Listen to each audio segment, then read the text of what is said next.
कि कोविड एक बार हो जाए तो फिर दिक्कत नहीं है, क्योंकि एंटीबॉडीज बन जाएंगी।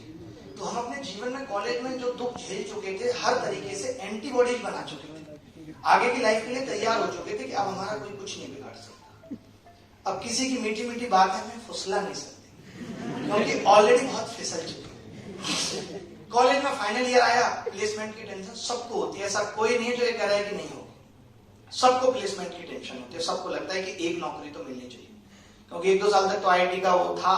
अब लगता है कि यार अब लोग पूछेंगे नौकरी कितने की, फिर पैसे के मायने भी समझ में आ जाते हैं। मैं क्या कॉलेज से ही कमाने लगा था, बहुत ज्यादा नहीं कमाता था, 100-200 रुपए की ट्यूशन पकड़ी थी, 6th क्लास में एक लड़के को पढ़ाता था। उसके बाद एंकरिंग करना शुरू किया, मुझे लगता था कि भाई एक्टर बनेगा, तो एंकरिंग करना शुरू की, कॉमेडी करना शुरू की, मेरे कॉमेडी के भी स्टैंड अप कॉमेडी की, लेकिन वही 1500 रुपए से ऊपर किसी ने कभी दिया नहीं।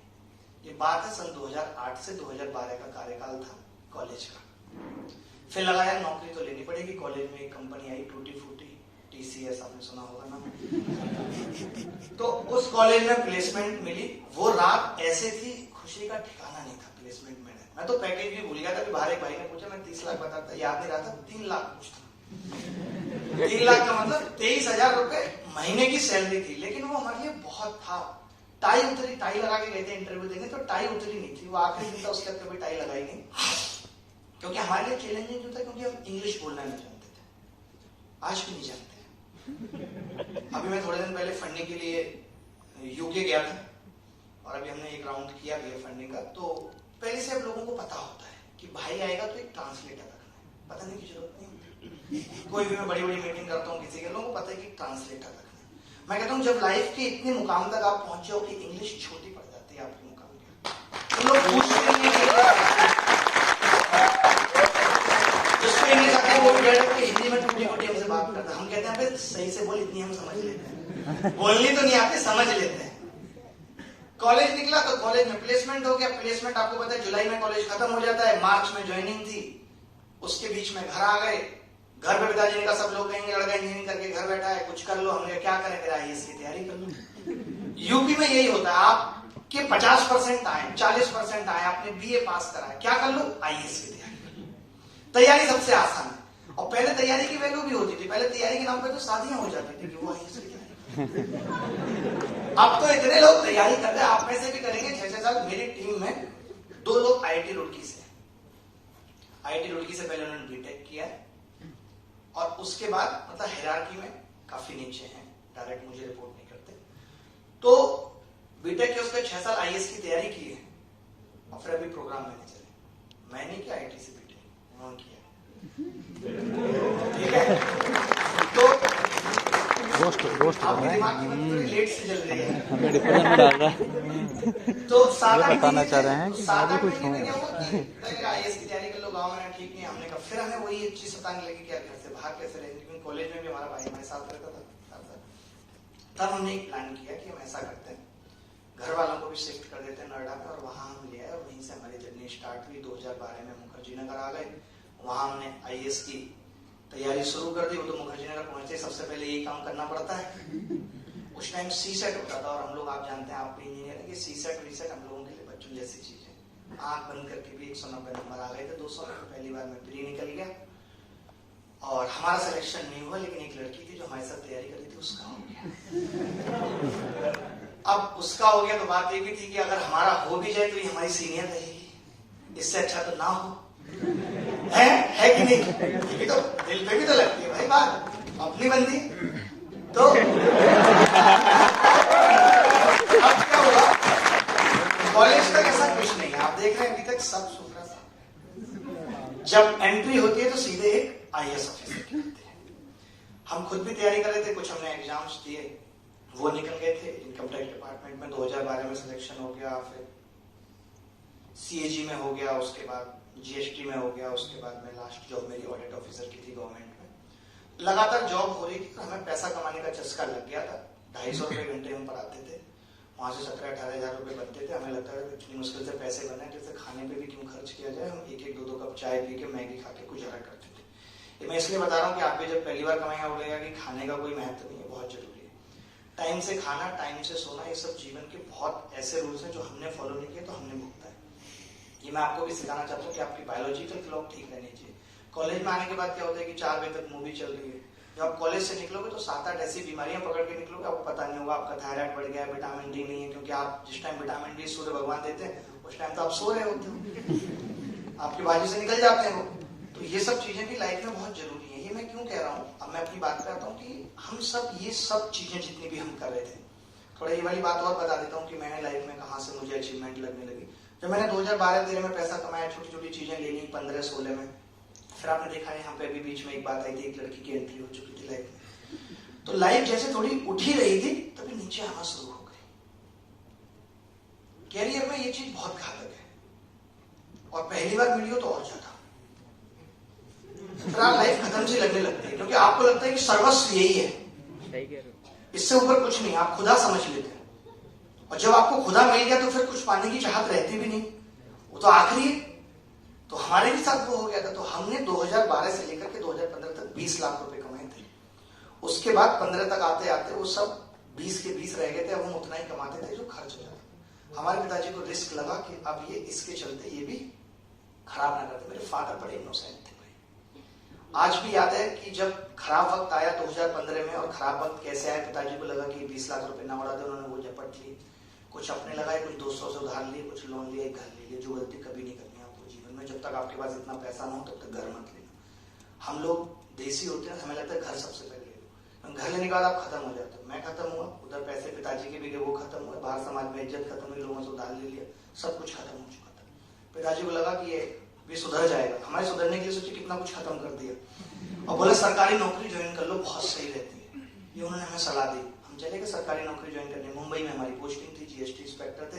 हमें लगा तो एक्टर बन जाएंगे, बस पहुंचेंगे मुंबई, हमारे इंतजार कर रही है। आएगी, बोली भाई साहब ले लीजिए एक्टर का किताब, आप रख लीजिए। वहां कुछ हवाई नहीं लगी। 3-4 महीने में, ये बात बता रहा हूँ आपको, 2016 दिसंबर से और मार्च 2017 तक हवाई नहीं लगी। और हालात इतने खराब आ चुके थे कि इस आशिकी में 1-2 छुट्टियां और हो गई थी, तो सैलरी भी नहीं आई सरकारी। वैसे मैं अभी तो ये बताता हूँ लोगों को कि मैंने सरकारी सैलरी ली नहीं, बट वो आई नहीं। उस टाइम बहुत गुर्बत थी। मैं 10-10 रुपए के रिचार्ज के लिए परेशान था। ये बात है 2017 की।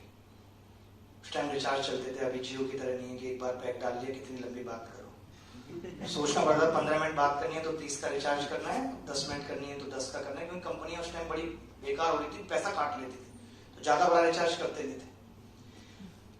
वहां से कहानी शुरू हुई कि जब पता लग गया कि सरकारी नौकरी से कुछ होना नहीं है, घर की EMI जाना बंद हो गई, माताजी को पैरालिसिस हो गया, पिताजी डायबिटिक हो गए, टेंशन में अब हमारे ऊपर ही बोझ था। लेकिन हमें हिम्मत नहीं आ रही।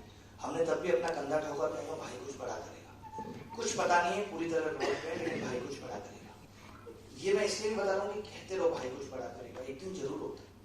बस आपको अपनी सच्चाई पता होनी चाहिए। आपको पता होना चाहिए कि आप जो कर रहे हो, जब आप रात को सो तो आपको ये पता होना चाहिए कि आज आपने पूरे दिन में जो किया है कितना प्रोडक्टिव है। ये मैं कॉलेज की बात कर रहा हूँ। कॉलेज में इतना मत सोचो यार, अभी से इतनी टेंशन लोगे तो एक हाथ छोटा हो जाएगा, ऐसे कभी चलेगा। स्वस्थ रहना भी बहुत जरूरी है, उतने सोचने की जरूरत नहीं है। तो उसके बाद लगा कि अब क्या करना चाहिए लाइफ में। मुझे लगा कि अब दोबारा कोचिंग शुरू करनी पड़ेगी। मैंने एक किताब भी लिखी थी बिलीव इट एडवांस में, 2013 में, फ्लॉप रही, किसी ने पढ़ी नहीं, जबकि बहुत अच्छी किताब लिखी मैंने। कोई बात नहीं चली होगी। तो किसी स्टूडेंट ने सलाह दी कि आप बहुत अच्छा पढ़ाते हो, आपके जो कॉन्सेप्ट है, आप लोगों ने भी वो कॉन्सेप्ट शायद कभी ना पढ़े। मैं ट्रायंगल का एंगल 0 भी कर देता था। ट्रिग्नोमेट्री में कैसे वैल्यू पुट करनी है, जो आपके आईटी के सवाल है, मैं माइक्रो सेकंड में कर देता हूँ। आज भी कुछ नई चीजें थी मेरे पास जो कहीं नहीं थी उससे पहले, चाहे वो अलजेब्रा हो, ट्रिग्नोमेट्री, ज्योमेट्री, कुछ भी हो, कोऑर्डिनेट ज्योमेट्री हो। उसका एक वीडियो उस लड़के ने बनाया। हम उस वक्त 30 बच्चों के कमरे में क्लास देते थे। वो कहने के लिए सुबह 30 था, उससे ज्यादा बच्चे आ ही नहीं देते, क्या करें। ठीक है, खुद ही स्टूल लगाते थे, सुबह उसी कमरे में सोते थे, फिर सुबह स्टूल लगा के उनको पढ़ाना, फिर स्टूल समेट के फिर उसी में सोना। ये स्थिति थी 2017 जुलाई तक। तब एक लड़के ने हमारा वीडियो बना लिया। वो वीडियो हमने उससे मना भी करा भी कहीं डालना मत, क्योंकि शर्म भी लगती थी, रिश्तेदार भी कहेंगे, हर तरफ से हारे हुए थे कि करे तो करेंगे, सबको लगती है। आप भी कुछ नया करने जाओगे, आपको लगेगा लोगों को पता ना चले, जब सफल हो जाओ तब पता चले। वो वीडियो डाला, उसके 700 सब्सक्राइबर थे। 6 दिन के अंदर वो 1 मिलियन लोगों ने वीडियो देखा 2017 में। बहुत सारे लोग आज भी डाउनलोड करते रहते हैं, बट हम कोविड वाले नहीं। आप देख रहे हो 2017 की बात, 2017 में 1 मिलियन लोगों द्वारा देखना बड़ी बात होती थी। हमने उसमें अपनी किताब का जिक्र भी किया था, तो हम रातों रात अमीर बन गए। किताब ऐसे बिकने लगी। किसी आप जैसे भाई ने एक वेबसाइट बना रखी थी और वो रेजर पे आपके वाले बंदे का रिजल्ट पे सिलेक्ट कर रखा था। तो जहां हम 10-20 रुपए के लिए परेशान थे, अचानक से हमारे अकाउंट में 3-3, 4-4 लाख रुपए गिर रहा। अकेले में हंसते थे खुशियां लगी, क्योंकि 2-3 साल की गुर्बत में जिंदगी चली थी, किसी ने उधार तक नहीं दिया था कम वक्त। भाई ने सोचा अब तो बड़ी बात होगी, कोचिंग में पढ़ा भी रहे थे, वहां से छोड़ा, अपनी कोचिंग खोली मुखर्जी नगर में। पहले दिन जब कोचिंग खोली नवंबर 2017 की बात है, तो 500 बच्चे हैं हमारे पास, जगह 150 की थी। हमने उनको पढ़ाया और उस पढ़ाने में जो भी पैसा आया पिताजी तुरंत ले जाते थे, नहीं बर्बाद न करने, खत्म न करने। और हमारा प्रेम भी उस वक्त अंतिम पड़ाव पे था। हमें सोच चुके थे कि अब लाइफ में यू टर्न लेना है। ऐसा नहीं कि यू टर्न, कई लोग इसीलिए सिर्फ प्रेम को बोलते रहते हैं कि 6 साल से 7 साल से, ऐसा कोई जरूरी नहीं है। किसी भी चीज को जिंदगी में ढूंढने की जरूरत नहीं। अगर आपको लगता है कि नहीं चल पा रहा है, तो 6 या 7 साल, जितने भी साल बाद जिंदगी में लगने लगे कि मेरा डिसीजन ये गलत हो गया, तो यू टर्न ले लेना चाहिए। लेकिन याद रखना, यू टर्न कभी हाल नहीं मिलता। आप रोड पे भी चल, थोड़ा और गलत चलना पड़ता है, थोड़ा और रॉन्ग जाना पड़ता है, तब जाके। लेकिन यू टर्न लेने में बुराई कुछ नहीं है। तो लाइफ में ये यू टर्न लेने का डिसीजन बन चुका था। दूसरा, मार्च आ चुकी थी, धीरे धीरे हमें लगा थोड़े से पैसे इकट्ठे हुए कि यार अब इतना कुछ करा है जीवन में, तो एक गाड़ी भी होनी चाहिए। हमने इको स्पोर्ट बुक कर दी भाई, हमें गाड़ी लेगा भाई मार्च में। अभी दरिद्रता से निकले ही थे। अप्रैल में बैच अनाउंस किया, 3000 बच्चे आए, रोड पूरा जाम हो गया, पुलिस को कंट्रोल करना पड़ा। हम कह लीजिए अब तो मजे ही आ गए। उस टाइम मैंने 1,77,000 बच्चों को ऑफलाइन क्लासेस पढ़ाई है। 1,77,000 बच्चों को मात्र 2 साल में। एक टाइम पे 15,000 बच्चे पढ़ते थे, अलग अलग शहरों में बैठते। ऐसे क्लियर आ जाता है, वक्त बदलते देर नहीं लगते। तब हमने ये लाइन लिखी थी कि वक्त बदलता है फिर बदलेगा सारा जहां। कब बदल जाएगा कुछ पता नहीं। जब ऐसा हो गया, हमने कहा भैया हम बड़ा हॉल ले लेंगे, सब लोग फीस जमा कर लो। सब लोगों ने फीस जमा की। फिर हम मर्सिडीज बेंज लेके आए। मेरी पहली कार मर्सिडीज बेंज थी। और जब मैं वो लेने गया, लोन मेरा रिजेक्ट हो गया था, क्योंकि मैं बहुत 10 रुपए की रिचार्ज करता था दिन में। प्रॉब्लम आपको पता है, कंपनियां काट लेती। उस डर से, और मैं ऑटो से लेने गया था, ऑटो से। और जब मैं मर्सिडीज बेंज लेने गया था, तब मेरे पास 2 या 3 जोड़ी कपड़े थे।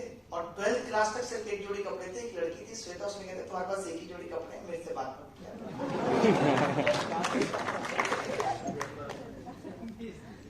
और जब गाड़ी लेने गया तब भी बहुत समझ नहीं थी।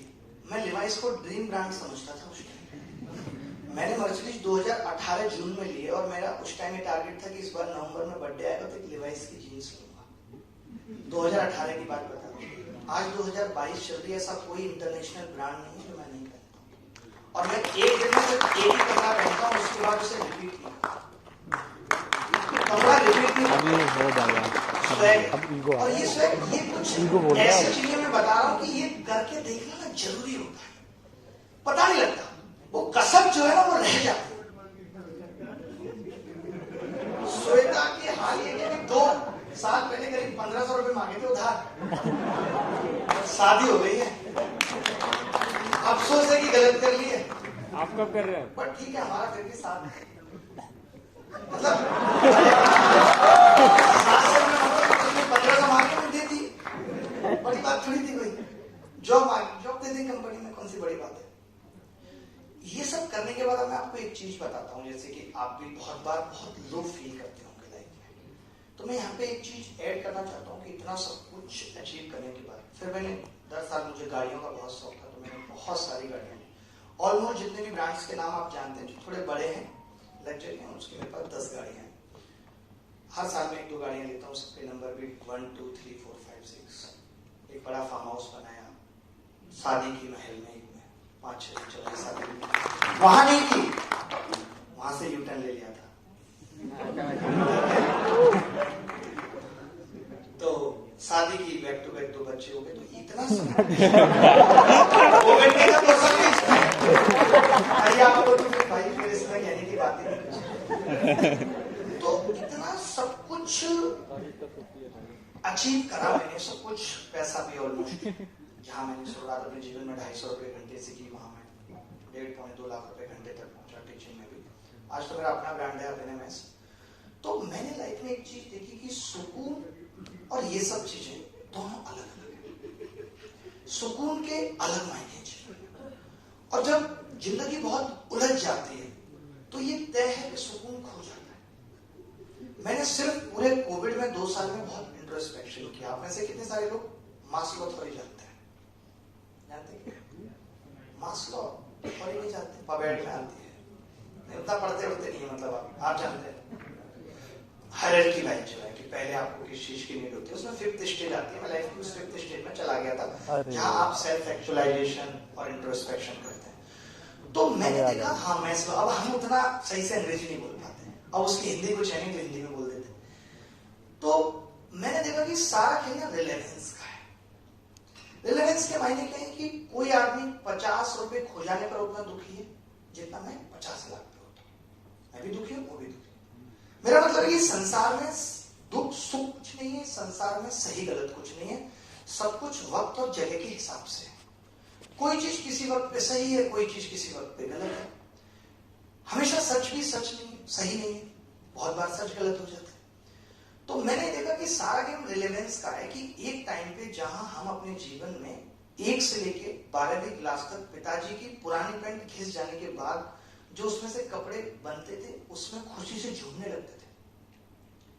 आज वो खुशी डियोर एलवी गुची में नहीं है, वो पागलों जैसी खुशी नहीं है। हम पिताजी अगर पड़ोस का स्कूटर मांग के भी नानी के घर घुमा लाते थे तो एक अलग मजा आता था उनके साथ स्कूटर पे आगे खड़े होने में। आज वो महंगी महंगी कारों में घूमने की आजादी है लेकिन फिर भी वो मजा नहीं है। तो मुझे एक चीज यहाँ पे समझ में आई कि आपके भी दादाजी कहते होंगे, हमारे भी पिताजी कहते थे कि मन चंगा तो कठौती में गंगा।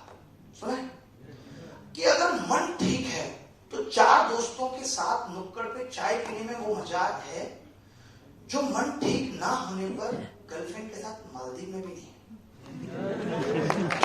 यह सही बात है, मैंने जीवन से यही समझा। इसका मतलब यह है कि जिंदगी का अंतिम उद्देश्य इस मन को ठीक करना होना चाहिए। बहुत गहरी है ये बात। मैंने जो अपनी लाइफ से सीखा कि इस मन को ठीक करना जिंदगी का अंतिम उद्देश्य होना चाहिए जिसपे हम कोई ध्यान नहीं रख पाते।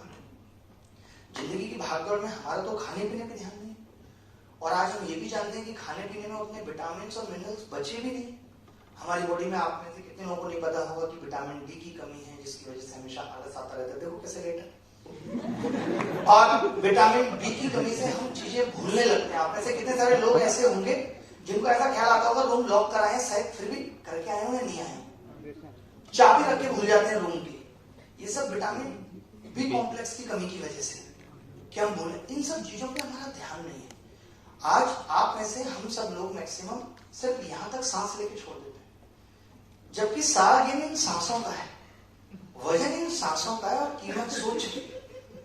आप बताइए कि कितना भी भारी आदमी हो अगर निपट गया है तो तैरता रहेगा, मानते कि नहीं? और कितना भी कमजोर आदमी है फिर भी डूब जाएगा क्योंकि सांसें चलेंगी। तो वजन तो इन सांसों में, और हम उस ऑक्सीजन जो कि हमारे दिमाग को एक्टिवेट करेगी हम वही नहीं कर रहे। तो सबसे जरूरी चीज यही है कि इस मन को ठीक रखा जाए। अगर ये मन ठीक है और मन खुश है, जैसे लोग कहते हैं भगवान श्री कृष्ण ने भी गीता में कहा है कि वर्तमान में जीना है। पढ़ा कभी किसी ने गीता के? ये तो पता ही होगा कि भगवान श्री कृष्ण कहते थे वर्तमान में जीना है। तो वर्तमान में जीना संभव कैसे है? जैसे अभी हमारा बैठे हैं यहाँ, हमारे आपके दिमाग में कोई बात नहीं आ रही, मेरे तो फिर भी हल्की फुल्की करेगा, आपके नहीं आ रही, हम लोग बैठे हैं आराम से बात कर रहे हैं, पता भी नहीं चलेगा कब आधा घंटा गुजर गया, नहीं पता चला वक्त का। जिंदगी को ऐसे ही जीना है कि वक्त का पता ना चले, टाइमलेसनेस पैदा हो जाए। और वो टाइमलेसनेस तभी पैदा हो सकती है कि जब प्रेम में वातावरण हो। यहाँ सब कुछ प्रेम में वातावरण है, हमारी आपकी आपस में कोई लड़ाई नहीं, कुछ नहीं, सब कुछ प्रेम है। प्रेम एक ऐसी चीज है जहां टाइमलेसनेस पैदा हो जाती है, जहां समय शून्य हो जाता है, और तब हम फील कर पाते हैं कि सोच क्या है। ये सब चीजों में हमारा ध्यान है। I am spiritual engineer,